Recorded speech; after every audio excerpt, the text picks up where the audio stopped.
You know, my wife did this, and she thinks this is the way the entire yard should look like. Just mud, dirt. Whereas, I'm trying to convince her, why not just leave it like this, right? What's so ugly about this? It's all this, what is this? This is horsetail.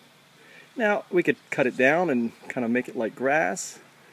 Pull out the grasses and the weeds, so we just have this horsetail. Which is better, this or this?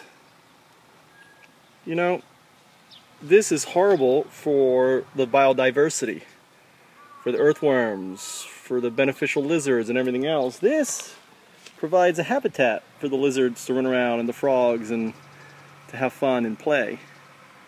So the reason why my wife likes this is how her father does his yard.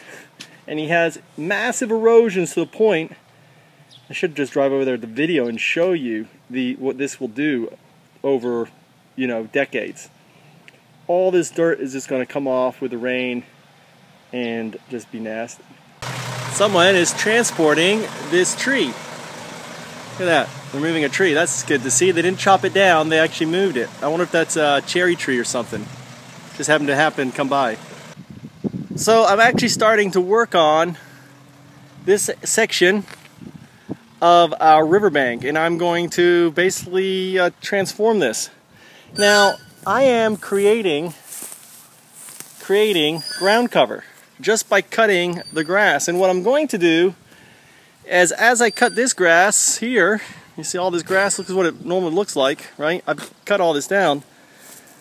I am going to basically layer it over this, and you can see here how the grass is starting to come back again.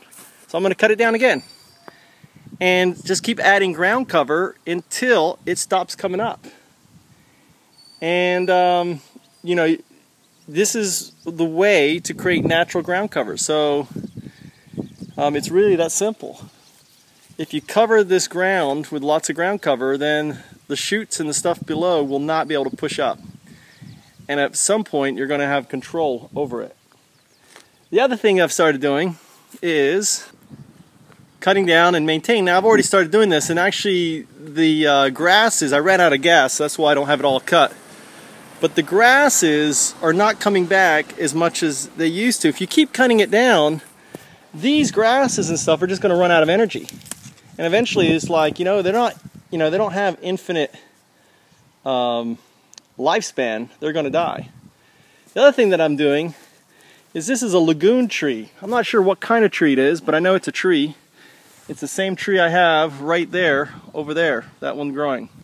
And it's probably its parent. And it's a lagoon. And I'm going to actually put something over it to protect it, and I want to have trees in here. So I'm going to try to protect this tree and allow it to grow up. Now, it's a lagoon, which means it's a nitrogen fixer. So it's a good tree to have. And it will provide shade for the kids playing in here.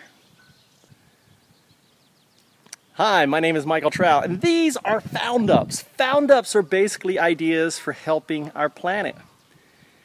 They're launched by the people, for the people.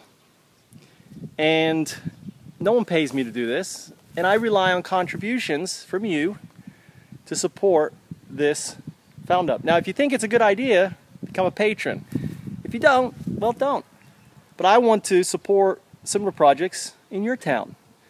You know, we live on one planet, and my environment here is directly tied to your environment here. So what I do here is going to impact what's happening there, and that's what we need to start thinking about. We need to stop thinking that, you know, well, it's in Japan, why should I support that? Well, because ultimately, like I said, we live on one planet with only a finite resources. And I want to provide the inspiration for you to get up, look around, and say, you know what? I really don't like that. I really, you know, I'm going to fix this.